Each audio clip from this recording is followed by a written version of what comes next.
ಭಗವಂತ ಶ್ರೀಕೃಷ್ಣ ಪರಮಾತ್ಮನು ನಿನ್ನ ಪ್ರಾರ್ಥನೆಗೆ ತಕ್ಷಣವೇ ಪ್ರತಿಫಲವನ್ನು ಕೊಟ್ಟರೆ ನಿನ್ನ ಆತ್ಮವಿಶ್ವಾಸವನ್ನು ಇನ್ನೂ ಗಟ್ಟಿ ಮಾಡುತ್ತಿದ್ದಾನೆ ಎಂದರ್ಥವಾಗುತ್ತದೆ. ನಿನ್ನ ಪ್ರಾರ್ಥನೆಗೆ ತಕ್ಷಣ ಪ್ರತಿಫಲ ಎನ್ನುವುದು ಸಿಗದೇ ಇದ್ದರೆ ನಿನ್ನನ್ನು ಪರೀಕ್ಷೆ ಮಾಡುತ್ತಿದ್ದಾನೆ ಎಂದರ್ಥ.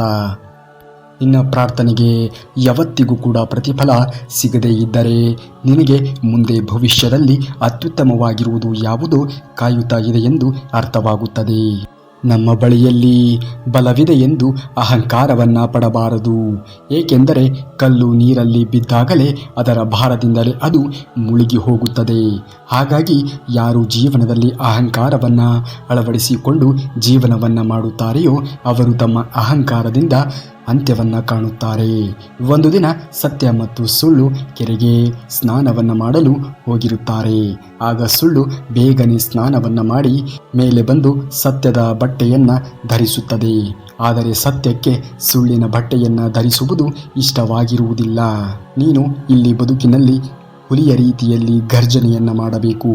ಇಲ್ಲ ಎಂದರೆ ಇಲ್ಲಿ ನಿನ್ನನ್ನು ತುಳಿದು ಸಾಯಿಸಿ ಬಿಡುತ್ತಾರೆ. ಆನೆಯ ಭಾರ ಆನೆಗೆ, ಆಮೆಯ ಭಾರ ಆಮೆಗೆ. ನಿನ್ನ ಗಮನ ಎನ್ನುವುದು ಯಾವತ್ತಿಗೂ ಕೂಡ ನಿನ್ನ ಗುರಿಯ ಕಡೆಗೆ ಇರಬೇಕೇ ವಿನಃ ನಿನ್ನನ್ನು ಗುರಾಯಿಸುವವರ ಕಡೆ ಇರಲೇಬಾರದು. ಹಾಲನ್ನು ಕೊಟ್ಟವರೆಲ್ಲರೂ ಕೂಡ ತಾಯಿಯಾಗಲು ಸಾಧ್ಯವಿಲ್ಲ. ಹಣವನ್ನು ಹೊಂದಿದ್ದವರೆಲ್ಲರೂ ಕೂಡ ಶ್ರೀಮಂತರಾಗಲು ಸಾಧ್ಯವಾಗುವುದಿಲ್ಲ. ಜನ್ಮ ಕೊಟ್ಟವಳೇ ತಾಯಿ. ಸತ್ತ ಮೇಲೆ 4 ಜನರ ಬಾಯಲ್ಲಿ ಹೊಗಳಿಸಿಕೊಳ್ಳುವವನೇ ನಿಜವಾದ ಶ್ರೀಮಂತ ವ್ಯಕ್ತಿ ಎನಿಸಿಕೊಳ್ಳುತ್ತಾನೆ. ಅವರು ನನ್ನವರು, ಇವರು ನನ್ನವರು ಎಂದು ನೀನು ಬರೀ ಅಂದುಕೊಂಡರೆ ಸರಿ ಹೋಗುವುದಿಲ್ಲ. ಅವರು ಕೂಡ ಅನ್ನಬೇಕು. ಇಲ್ಲ ಅಂದರೆ ಅದು ಭ್ರಮೆಯಾಗುತ್ತದೆ. ಆಗ ತಾನೇ ಅದಕ್ಕೆ ಸಂಬಂಧ ಎಂದು ಅನ್ನುತ್ತಾರೆ. ಜೀವನದಲ್ಲಿ ನೀನು ಗೆಲುವಿಗಾಗಿ ಹೋರಾಟವನ್ನು ಮಾಡಬೇಕು. ಕೊಂಕನ್ನು ಮಾತನಾಡುವುದರ ಬಗ್ಗೆ ತಲೆಯನ್ನು ಕೆಡಿಸಿಕೊಳ್ಳಲು ಹೋಗಬಾರದು. ಏಕೆಂದರೆ ಹುಲಿ ಬೆಟ್ಟದಿಂದ ಕೆಳಗೆ ಇಳಿಯುವಾಗ ನಾಯಿಗಳು ಬೊಗಳುವುದು ಸಹಜ. ಹಾಗೆಂದು ನೀವು ತಲುಪಬೇಕಾಗಿರುವಂತಹ ದಾರಿಯನ್ನು ಮರೆಯಬಾರದು. ತಲುಪಿ ಯಾರು ನಿಮ್ಮನ್ನು ಕೊಂಕು ಮಾತುಗಳನ್ನು ಆಡಿದ್ದರೋ, ಯಾರು ನಿಮ್ಮ ಬಗ್ಗೆ ಕೇವಲವಾಗಿ ಮಾತನಾಡಿದರೋ ಅವರಿಗೆ ನಿಮ್ಮ ಸಾಧನೆಯ ಮೂಲಕ ಪ್ರತ್ಯುತ್ತರವನ್ನು ನೀವು ನೀಡಬೇಕು. ನಿನ್ನ ಕಣ್ಣೀರನ್ನು ಇಲ್ಲಿ ಯಾರೂ ಕೂಡ ಗಮನಿಸುವುದಿಲ್ಲ. ನಿನ್ನ ನೋವನ್ನು ಯಾರೂ ಗುರುತಿಸುವುದೂ ಇಲ್ಲ. ನಿನ್ನ ಕಷ್ಟಗಳನ್ನು ಯಾರೂ ಕೂಡ ಇಲ್ಲಿ ತೀರಿಸುವುದಕ್ಕೆ ಬರುವುದೂ ಇಲ್ಲ. ಆದರೆ ನಿನ್ನ ತಪ್ಪುಗಳನ್ನು ಹುಡುಕುವುದರಲ್ಲಿ ಮಾತ್ರ ಜನ ನಾ ಮುಂದೆ ತಾ ಮುಂದೆ ಎಂದು ಬಂದು ನಿಲ್ಲುತ್ತಾರೆ. ಒಬ್ಬರ ಒಳ್ಳೆಯದರ ಬಗ್ಗೆ ಮಾತನಾಡುವಾಗ ಯಾರೂ ಕೂಡ ಮಾತನಾಡಲು ಬರುವುದಿಲ್ಲ.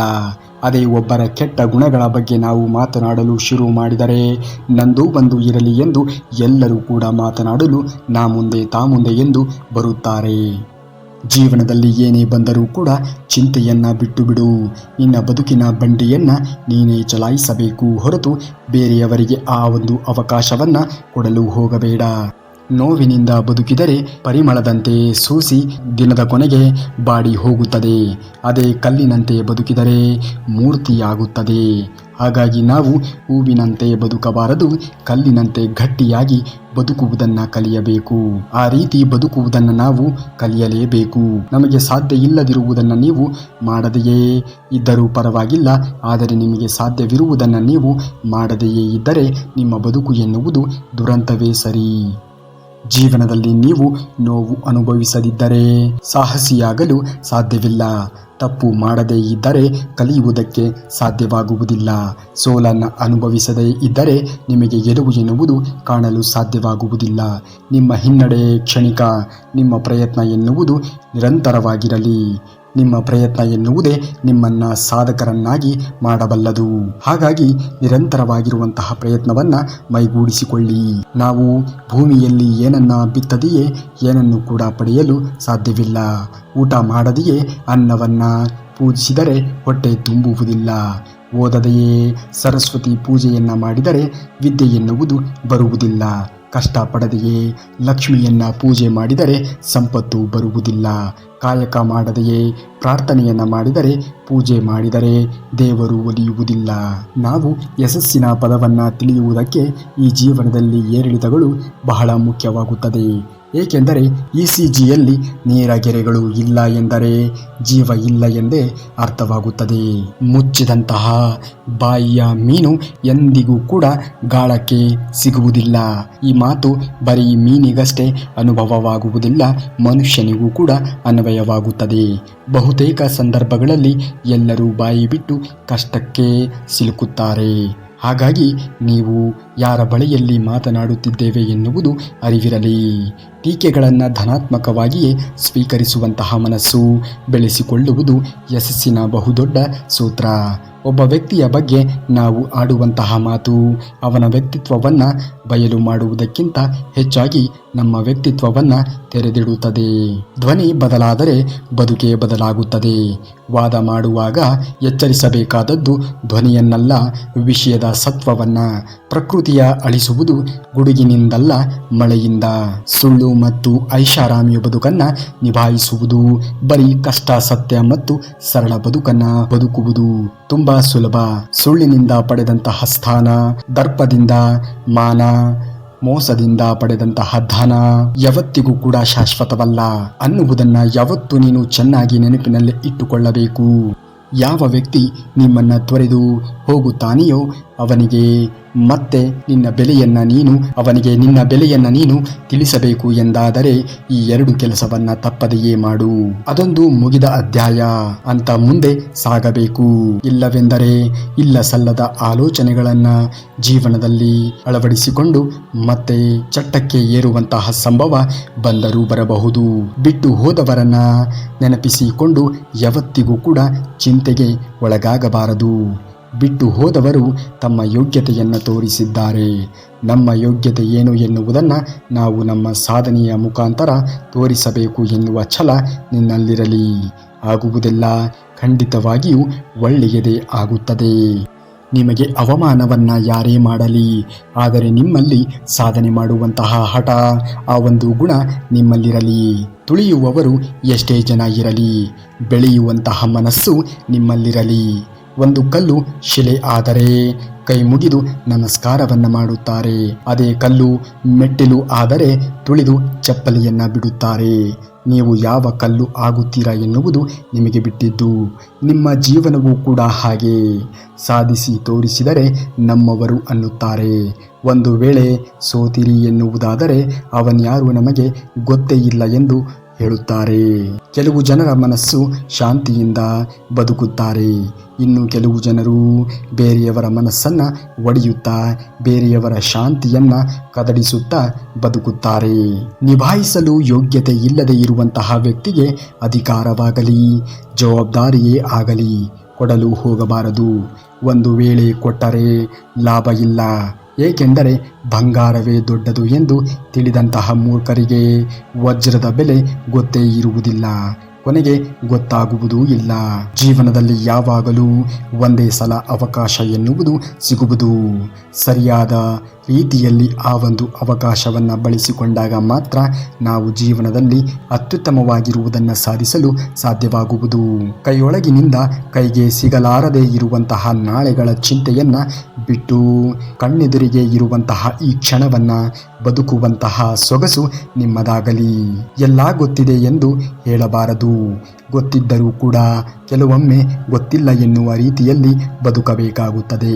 ಸಮಯ ಸಂದರ್ಭಕ್ಕೆ ಅನುಗುಣವಾಗಿ ಬದುಕುವುದನ್ನು ನೀವು ಕಲಿಯಬೇಕು. ನಿಮಗೆ ನೋವು ಕೊಟ್ಟವರಿಗೆ ನಿಮ್ಮ ಬೆಲೆ ಸರಿಯಾಗಿ ತಿಳಿಯಬೇಕು ಎಂದರೆ ನೀವು ತಪ್ಪದೆಯೇ ಈ ಕೆಲಸವನ್ನು ಮಾಡಿದಾಗ ನೋವು ಕೊಟ್ಟವರೇ ನಿಮ್ಮ ಎದುರಿಗೆ ಬಂದು ಶರಣಾಗುತ್ತಾರೆ.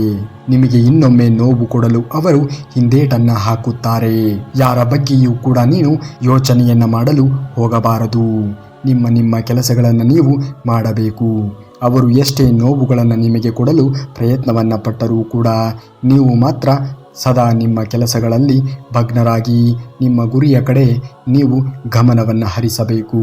ಆಗ ಅವರಿಗೆ ತಿಳಿಯುವುದು, ನಾನು ಎಷ್ಟೇ ರೀತಿಯಲ್ಲಿ ಪ್ರಯತ್ನವನ್ನು ಪಟ್ಟರೂ ಕೂಡ ಇವರು ತಲೆಯನ್ನು ಕೆಡಿಸಿಕೊಳ್ಳುತ್ತಿಲ್ಲ ಎಂದು. ಅವಮಾನ ಮಾಡಿದವರ ಎದುರೇ ನೀವು ಬೆಳೆದು ನಿಲ್ಲಬೇಕು. ಆಗ ಅವರಿಗೆ ತಿಳಿಯುವುದು, ನಾನು ಎಷ್ಟೇ ರೀತಿಯಲ್ಲಿ ಅವಮಾನವನ್ನಾಗಲಿ ಅಥವಾ ಈತನನ್ನ ದಾರಿ ತಪ್ಪಿಸಲು ಎಷ್ಟೇ ಪ್ರಯತ್ನವನ್ನು ಪಟ್ಟರೂ ಕೂಡ ಈತ ಮಾತ್ರ ತನ್ನ ಗುರಿಯ ಕಡೆಗೆ ಗಮನವನ್ನು ಹರಿಸಿ ತನ್ನ ಕೆಲಸವನ್ನು ಸಾಧಿಸುವಲ್ಲಿ ಯಶಸ್ವಿಯಾದನಲ್ಲ. ಹಾಗಾದರೆ ನಾನು ಮಾಡುತ್ತಿರುವಂತಹ ಕೆಲಸದಿಂದ ಆತನಿಗೆ ಯಾವುದೇ ರೀತಿಯ ಉಪಯೋಗವಾಗುತ್ತಿಲ್ಲ ಎಂದು ತಿಳಿದು ಮತ್ತೆ ಆತನು ಬಂದು ನಿಮ್ಮ ಬಳಿಯಲ್ಲಿ ಕ್ಷಮೆ ಕೇಳುವಂತಹ ಸಂದರ್ಭ ಬಂದೇ ಬರುತ್ತದೆ. ಅವರನ್ನು ನೀವು ಕಡೆಗಣಿಸುವುದನ್ನು ಕಲಿತುಕೊಳ್ಳಿ. ಯಾವ ವ್ಯಕ್ತಿ ನಿಮ್ಮನ್ನು ದೂಷಿಸುತ್ತಾನೆಯೋ, ಯಾವ ವ್ಯಕ್ತಿ ನಿಮಗೆ ಅವಮಾನವನ್ನು ಮಾಡುತ್ತಾನೆಯೋ, ಯಾವ ವ್ಯಕ್ತಿ ನಿಮ್ಮನ್ನು ಕೀಳಾಗಿ ನೋಡುತ್ತಾನೆಯೋ ಅಂಥವರನ್ನು ನೀವು ಕಡೆಗಣಿಸುವುದನ್ನು ಕಲಿತುಕೊಳ್ಳಿ. ಆಗ ಅವರಿಗೆ ತಿಳಿಯುವುದು, ಈ ಮನಸ್ಸು ಎನ್ನುವುದೇ ಒಂದು ವಿಚಿತ್ರವಾಗಿದೆ. ಬೆಲೆ ಕಟ್ಟಲಾಗದ ಪ್ರೀತಿಯನ್ನ, ವಾತ್ಸಲ್ಯ ಭರಿತವಾಗಿರುವಂತಹ ಸಂಬಂಧವನ್ನ ಗುರುತಿಸುವಲ್ಲಿ ಸ್ವಲ್ಪ ಹಿಂದೇಟನ್ನು ಹಾಕುತ್ತದೆ. ಪದೇ ಪದೇ ಒಂದು ಮನಸ್ಸಿನ ಮೇಲೆ ನಿರಂತರವಾಗಿ ಪೆಟ್ಟು ಬಿದ್ದರೆ ಆ ಮನುಷ್ಯನು ಕಲ್ಲಾಗಿ ಮೌನವಾಗಿ ಬಿಡುತ್ತಾನೆ. ಯಾವತ್ತಿಗೂ ಕೂಡ ಆ ಮನಸ್ಸು ಮೊದಲಿನ ರೀತಿಯಲ್ಲಿ ಇರುವುದಿಲ್ಲ. ಒಮ್ಮೆ ಮರೆಯುವುದಕ್ಕೆ ಪಡುತ್ತೆ, ಇಲ್ಲವೆಂದರೆ ಮರೆಯುವುದಕ್ಕೂ ಆಗದೆ ಕೊನೆಗೂ ಒಂದು ದಿನ ಸತ್ತೇ ಹೋಗುತ್ತದೆ. ಯಾವ ವ್ಯಕ್ತಿ ನಿಮ್ಮನ್ನು ನೋಯಿಸಿ ಇರುತ್ತಾನೆಯೋ, ಯಾವ ವ್ಯಕ್ತಿ ನಿಮ್ಮನ್ನು ಅವಮಾನವನ್ನು ಮಾಡಿರುತ್ತಾನೆಯೋ ಅವರಿಗೆ ಸರಿಯಾಗಿ ಬುದ್ಧಿಯನ್ನು ಕಲಿಸಬೇಕು ಎನ್ನುವುದಾದರೆ ಅವರ ವಿರುದ್ಧವೇ ನೀವು ತೊಡೆತಟ್ಟಿ ನಿಲ್ಲಬೇಕು. ಅಂದರೆ ಯಾವುದೇ ಕಾರಣಕ್ಕೂ ಕೂಡ ಸೋಲಬಾರದು, ಯಾವುದೇ ಕಾರಣಕ್ಕೂ ಕೂಡ ಅವರ ಮುಂದೆ ಮಂಡಿ ಊರಬಾರದು. ಒಬ್ಬ ವ್ಯಕ್ತಿಯು ಇನ್ನೊಬ್ಬ ವ್ಯಕ್ತಿಯ ಬಗ್ಗೆ ಯಾವಾಗ ನಂಬಿಕೆಯನ್ನು ಕಳೆದುಕೊಳ್ಳುತ್ತಾನೆಯೋ ಅದೇ ಕೊನೆ. ನೀವು ಎಷ್ಟೇ ಒಳ್ಳೆಯವರಾಗಿರಿ, ನಂಬಿಸಲು ಪ್ರಯತ್ನವನ್ನು ಪಟ್ಟರೂ ಕೂಡ ಒಬ್ಬ ವ್ಯಕ್ತಿಯ ಮನಸ್ಸಿನಲ್ಲಿ ನೀವು ಶಾಶ್ವತವಾಗಿ ಉಳಿಯುವುದಿಲ್ಲ. ಇದು ಜಗತ್ತಿನ ನಿಯಮವಾಗಿದೆ. ಇದುವೇ ಸತ್ಯ. ಅಸತ್ಯದ ಬಗ್ಗೆ ಮನುಷ್ಯರಲ್ಲಿ ಅರಿವು ಮೂಡಿಸುವುದು. ನಿಮ್ಮ ಕಣ್ಣೀರನ್ನು ಇಲ್ಲಿ ಯಾರೂ ಕೂಡ ಗಮನಿಸುವುದಿಲ್ಲ. ನಿಮ್ಮ ನೋವನ್ನು ಯಾರೂ ಕೂಡ ಇಲ್ಲಿ ಗುರುತಿಸುವುದಿಲ್ಲ. ನಿಮ್ಮ ಕಷ್ಟಗಳಿಗೆ ಯಾರೂ ಕೂಡ ಇಲ್ಲಿ ಸ್ಪಂದಿಸುವುದೂ ಇಲ್ಲ. ಆದರೆ ಎಲ್ಲರೂ ಕೂಡ ನಿಮ್ಮ ತಪ್ಪುಗಳ ಬಗ್ಗೆ, ನೀವು ಮಾಡಿರುವಂತಹ ಏನಾದರೂ ಎಡವಟ್ಟುಗಳ ಬಗ್ಗೆ ಸದಾ ಮಾತನಾಡಲು ನಾ ಮುಂದೆ ತಾ ಮುಂದೆ ಎಂದು ಬರುತ್ತಾರೆ. ಇದುವೇ ನಿಜವಾದ ಜೀವನ. ಈ ಜನಗಳಿಗೆ ತಮ್ಮ ಕಷ್ಟಗಳನ್ನು ಪರಿಹರಿಸಿಕೊಳ್ಳುವುದನ್ನು ಬಿಟ್ಟು ಬೇರೆಯವರ ಸಮಸ್ಯೆಗಳನ್ನು ಟೀಕಿಸುತ್ತಾರೆ. ನಮ್ಮ ಜನರ ಮನಸ್ಥಿತಿ ಹೇಗಿದೆ ಅಂದರೆ, ಸುಟ್ಟು ಬೂದಿಯಾಗಿರುವಂತಹ ಗುಡಿಸಲನ್ನು ಆರಿಸಿ ನೀರು ಹಾಕುವ ಬದಲು ಅದಕ್ಕೆ ಸ್ವಲ್ಪ ತುಪ್ಪವನ್ನು ಸುರಿಸಿ ಅದರಲ್ಲಿ ಚಳಿಯನ್ನು ಕಾಯುತ್ತಾ ತಮ್ಮ ಬೇಳೆಗಳನ್ನು ಬೇಯಿಸಿಕೊಳ್ಳುತ್ತಾರೆ. ಅಂತಹ ಕೆಟ್ಟ ವಿಕೃತವಾಗಿರುವಂತಹ ಮನಸ್ಸನ್ನು ಹೊಂದಿದವರಾಗಿದ್ದಾರೆ. ಜೀವನದಲ್ಲಿ ಎಂತಹದ್ದೇ ಪರಿಸ್ಥಿತಿ ಎದುರಾದರೂ ಕೂಡ ನೀವು ಎಂದಿಗೂ ಕೂಡ ಭಯಪಡಲು ಹೋಗಬಾರದು. ನೀವು ಭಯ ಪಡುವುದೇ ಆದರೆ ನಿಮ್ಮ ಆತ್ಮಸಾಕ್ಷಿಗೆ ನೀವು ಭಯವನ್ನು ಪಡಿ. ಈ ಓಟದಲ್ಲಿ ನಾವು ಪಡೆದುಕೊಳ್ಳುವುದು ಏನೂ ಇಲ್ಲ, ಕಳೆದುಕೊಳ್ಳುವುದು ಕೂಡ ಏನೂ ಇಲ್ಲ. ಹಾಗಂತ ಓಟವನ್ನು ನಿಲ್ಲಿಸುವಂತಿಲ್ಲ. ಆದರೆ ದಡವು ಸಮೀಪಿಸುತ್ತಿದ್ದಂತೆಯೇ ಉಳಿಯುವುದು ನೆನಪುಗಳು ಮಾತ್ರ. ಅದರಲ್ಲಿ ಮನಸ್ಸಿಗೆ ಹಿತವನ್ನು ಕೊಡುವಂತಹ ಸುಂದರವಾಗಿರುವಂತಹ ನೆನಪುಗಳು ಒಂದು ಕಡೆ ಇದ್ದರೆ, ಮುಳ್ಳಿನಂತೆ ಚುಚ್ಚಿ ಚುಚ್ಚಿ ಕೊಲ್ಲುವಂತಹ ಮುಗಿಲೆದ್ದ ಸುನಾಮಿಗಳೇ ಹಲವು ರೀತಿಯಲ್ಲಿ ಇರುತ್ತವೆ. ಅವುಗಳೆಲ್ಲವನ್ನ ಮೆಟ್ಟಿ ನಿಂತಾಗಲೇ ಒಂದು ಪರಿಪೂರ್ಣವಾಗಿರುವಂತಹ ಜೀವನ ಎನಿಸಿಕೊಳ್ಳಲು ಸಾಧ್ಯವಾಗುವುದು. ಜೀವನವನ್ನು ಸಮುದ್ರಕ್ಕೆ ಯಾಕೆ ಹೋಲಿಸುತ್ತಾರೆ ಎಂದು ನೋಡಿದಾಗ, ಸಮುದ್ರ ನೋಡುವುದಕ್ಕೆ ಎಷ್ಟೇ ಪ್ರಶಾಂತವಾಗಿ ಇರುತ್ತದೆಯೋ, ಆದರೆ ಒಮ್ಮೆ ಅದು ಸುನಾಮಿ ಬಂದರೆ ಮನುಷ್ಯನ ಜೀವನವನ್ನೇ ನುಂಗಿ ಹಾಕುತ್ತದೆ. ಸಮುದ್ರದಿಂದ ನಾವು ಕಲಿಯುವುದು ಇಂತಹ ಪಾಠವನ್ನ ಎಂದು ನಿಮಗೆ ಗೊತ್ತಾ? ಇಲ್ಲಿ ಯಾವುದು ಕೂಡ ನಾವು ಅಂದುಕೊಂಡಂತೆ ನಡೆಯುವುದಿಲ್ಲ. ಇಲ್ಲಿ ಯಾವುದು ಕೂಡ ಶಾಶ್ವತವೂ ಅಲ್ಲ. ನಿಮ್ಮನ್ನು ಯಾರೇ ನೋಯಿಸಲಿ ಅವರಿಗೆ ನಿಮ್ಮ ಬೆಲೆಯನ್ನು ನೀವು ತಿಳಿಸಲೇಬೇಕು. ಯಾವ ಒಬ್ಬ ವ್ಯಕ್ತಿಗಾಗಿಯೂ ನೀವು ಕಣ್ಣೀರನ್ನು ಹಾಕಬಾರದು. ಏಕೆಂದರೆ ನಿಮ್ಮ ಕಣ್ಣೀರಿಗೆ ಯಾರು ಯೋಗ್ಯರೋ ಅವರು ನಿಮ್ಮನ್ನು ಖಂಡಿತವಾಗಿಯೂ ಕೂಡ ನಿಮ್ಮ ಕಣ್ಣೀರನ್ನು ಭರಿಸುವುದಕ್ಕೆ ಇಷ್ಟಪಡುವುದಿಲ್ಲ. ನೀವು ಯಾವಾಗಲೂ ಒಂದು ದೀಪದ ತರಹ ಬದುಕಬೇಕು. ಏಕೆಂದರೆ ಆ ದೀಪ ಬಡವನ ಗುಡಿಸಿನಲ್ಲಿಯೂ ಕೂಡ ಒಂದೇ ರೀತಿಯಾಗಿ ಬೆಳಕನ್ನು ನೀಡುತ್ತದೆ. ಅದೇ ರಾಜನ ಮನೆಯಲ್ಲೂ ಕೂಡ ಒಂದೇ ರೀತಿಯಲ್ಲಿ ಬೆಳಕನ್ನು ನೀಡುತ್ತದೆ. ಜೀವನ ಅಂದ ಮೇಲೆ ಸುಖವೇ ಬರಲಿ, ದುಃಖವೇ ಬರಲಿ, ಅಥವಾ ನೋವೇ ಬರಲಿ, ಸಂಕಟವೇ ಬರಲಿ, ಒಂದೇ ರೀತಿಯಾಗಿರುವಂತಹ ಜೀವನವನ್ನು ನಡೆಸುವುದನ್ನು ಕಲಿಯಬೇಕು. ಜೀವನ ಎಂದರೆ ಒಂದು ತರಗತಿ ಕೊಠಡಿ ಇದ್ದಂತೆ. ಗಂಟೆಗೊಂದು ಹೊಸ ಪಾಠ, ದಿನಕ್ಕೊಂದು ಹೊಸ ಅನುಭವ ಎನ್ನುವುದು ಕಲಿಸುತ್ತಾ ಸಾಗುತ್ತದೆ. ಆ ಅನುಭವವನ್ನು ನಾವು ಪಡೆದುಕೊಳ್ಳುತ್ತಾ ಸಾಗಬೇಕು. ಜೀವನದಲ್ಲಿ ಏಕಾಂಗಿಯಾಗಿರುವುದನ್ನೇ ಕಲಿಯಬೇಕು. ಎಲ್ಲರೂ ನಮ್ಮ ಜೊತೆ ಕೊನೆಯವರೆಗೂ ಇರುವುದಿಲ್ಲ, ಕೊನೆಯವರೆಗೂ ಇರುತ್ತೇವೆ ಎನ್ನುವ ನಂಬಿಕೆಯನ್ನು ಕೂಡ ಹುಟ್ಟಿಸುತ್ತಾರೆ. ಆದರೆ ಅರ್ಧಕ್ಕೆ ನಮ್ಮ ಜೀವನದಿಂದ ಬಿಟ್ಟು ಹೋಗುತ್ತಾರೆ. ಅದೆಂತಹದ್ದೇ ಕೆಟ್ಟ ಪರಿಸ್ಥಿತಿ ಜೀವನದಲ್ಲಿ ಬಂದರೂ ಕೂಡ ನಾವು ಈ 3 ತ್ಯಾಗವನ್ನು ಮಾಡಲೇಬಾರದು. ನಿಮ್ಮ ಕುಟುಂಬ, ನಿಮ್ಮ ಹೃದಯ ಮತ್ತು ನಿಮ್ಮ ಘನತೆ, ಈ 3ಗಳನ್ನು ನೀವು ಎಂದಿಗೂ ಕೂಡ ಕಳೆದುಕೊಳ್ಳಬಾರದು. ಶೂರನಾಗಿ ಬದುಕುವುದನ್ನು ಕಲಿಯಬೇಕು, ಹೇಡಿಯಾಗಿ ಅಲ್ಲ. ನೀವಿಲ್ಲದೆ ಇದ್ದಾಗ ನಿಮ್ಮ ಹೆಸರನ್ನು ಹೇಳುವ ಜನರಿಗೆ ರಕ್ಷಣೆಯನ್ನು ಕೊಡಬೇಕು. ಹಾಗೆ ನೀವು ಬದುಕುವುದನ್ನು ಕಲಿಯಬೇಕು. ಯಾವ ವ್ಯಕ್ತಿಯು ಇನ್ನೊಬ್ಬ ವ್ಯಕ್ತಿಯನ್ನ ಸಮಯಕ್ಕೆ ತಕ್ಕಂತೆ ನಂಬಿಸಿ ಮೋಸವನ್ನು ಮಾಡುತ್ತಾನೆಯೋ ಆತನಿಗೆ ಸಮಯವೇ ಸರಿಯಾಗಿ ಒಂದಲ್ಲ ಒಂದು ದಿನ ತಕ್ಕ ರೀತಿಯಾಗಿರುವಂತಹ ಪಾಠವನ್ನು ಕಲಿಸುತ್ತದೆ. ಸ್ವಲ್ಪ ಪೆಟ್ಟು ಬಿದ್ದರೂ ಕೂಡ ಗಾಜಿನಂತೆ ನಾವು ಮನಸ್ಸನ್ನು ಹೊಂದಿಕೊಳ್ಳಬಾರದು. ಮನಸ್ಸನ್ನು ಕಚ್ಚಾ ಜೇಡಿ ಮಣ್ಣಿನಂತೆ ಇರಿಸಬೇಕು. ಅದು ಪ್ರತಿಯೊಂದು ಹೊಡೆತದಿಂದಲೂ ಕೂಡ ಆಕಾರವನ್ನು ಪಡೆದುಕೊಳ್ಳುತ್ತದೆ. ಒಬ್ಬ ದುಷ್ಟ ಕೆಟ್ಟದ್ದಾಗಿ ಗೌರವ ಇಲ್ಲದೆ ಮಾತನಾಡುತ್ತಿದ್ದಾನೆ ಎಂದರೆ ಆತ ಅಂತರಂಗದಲ್ಲಿ ತುಂಬಾನೇ ಭಯಭೀತ ಆಗಿದ್ದಾನೆ ಎಂದರ್ಥವಾಗುತ್ತದೆ. ಅಂತಹ ವ್ಯಕ್ತಿಗಳಲ್ಲಿ ಅದೆಂತಹದ್ದೇ ಶಕ್ತಿ ಇದ್ದರೂ ಕೂಡ ಅಂಥವರ ರಕ್ಷಣೆ ಮಾಡಲಾಗದು. ಏಕೆಂದರೆ ಅವರಿಗೆ ತಮ್ಮ ಶಕ್ತಿಯ ಬಗ್ಗೆ ಆತ್ಮವಿಶ್ವಾಸವೇ ಇರುವುದಿಲ್ಲ. ಯಾರಿಗೆ ಯಾವಾಗ ಎಷ್ಟು ಕೊಡಬೇಕು ಎನ್ನುವುದನ್ನು ಮೇಲೆ ಇರುವಂತಹ ಆ ಶ್ರೀಕೃಷ್ಣ ಪರಮಾತ್ಮನೇ ಬಲ್ಲ. ನಮ್ಮದಲ್ಲದನ್ನು ಹಠದಿಂದ ದಕ್ಕಿಸಿಕೊಂಡರೆ ಅದು ಬಹಳ ಕಾಲ ನಮ್ಮ ಬಳಿಯಲ್ಲಿ ಇರಲು ಸಾಧ್ಯವಿಲ್ಲ. ಯಾವುದು ನಮ್ಮದೋ ಅದರ ಬಗ್ಗೆ ಮಾತ್ರ ನಾವು ಯೋಚನೆಯನ್ನು ಮಾಡಬೇಕು. ಯಾವುದು ನಮ್ಮದಲ್ಲವೋ ಅದರ ಬಗ್ಗೆ ಖಂಡಿತವಾಗಿಯೂ ನಾವು ಯೋಚನೆಯನ್ನು ಮಾಡಲು ಹೋಗಬಾರದು. ತಪ್ಪು ನಡೆದು ಹೋಗಿದ್ದರೆ ಅವರನ್ನು ಕ್ಷಮಿಸಿಬಿಡಿ. ಏಕೆಂದರೆ ಮುತ್ತು ಕಸದಲ್ಲಿ ಬಿದ್ದರೂ ಕೂಡ ಅದರ ಮೌಲ್ಯವನ್ನು ಅದು ಎಂದಿಗೂ ಕೂಡ ಕಳೆದುಕೊಳ್ಳುವುದೂ ಇಲ್ಲ. ಕೆಟ್ಟವರ ಕೆಟ್ಟತನದಿಂದ ಸ್ವಲ್ಪವೇನೋ ನಾಶವಾಗಬಹುದು ನಿಜ, ಆದರೆ ಒಳ್ಳೆಯವರ ಮೌನ ಎನ್ನುವುದು ವಿನಾಶಕ್ಕೆ ಕಾರಣವಾಗುತ್ತದೆ. ಹಾಗಾಗಿ ಒಳ್ಳೆಯವರಿಗೆ ಕೆಟ್ಟದ್ದನ್ನು ಮಾಡುವ ಮೊದಲು ಸ್ವಲ್ಪ ಯೋಚನೆಯನ್ನು ಮಾಡಿ. ನೀವೇನಾದರೂ ಶ್ರೀಕೃಷ್ಣ ಪರಮಾತ್ಮನ ಭಕ್ತರಾಗಿದ್ದರೆ ಈ ಕೂಡಲೇ ಈ ವಿಡಿಯೋಗೆ ಒಂದೇ ಒಂದು ಲೈಕನ್ನು ಮಾಡಿ ಹಾಗೂ ಜೈ ಶ್ರೀಕೃಷ್ಣ ಪರಮಾತ್ಮ ಎಂದು ಕಾಮೆಂಟನ್ನು ಮಾಡಿ.